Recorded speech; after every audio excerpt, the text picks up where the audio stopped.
You ask Tiger to solve. This deals with linear equations with one unknown.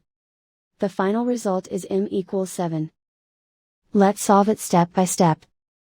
Simplify the expression. Expand the parentheses.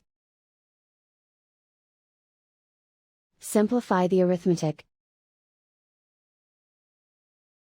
Expand the parentheses. Simplify the arithmetic. Group all constants on the right side of the equation. Add 4 to both sides. Simplify the arithmetic.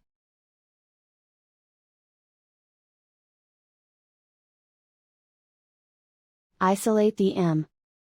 Divide both sides by 5. Simplify the fraction. Find the greatest common factor of the numerator and denominator. Factor out and cancel the greatest common factor. And so the final result is m=7.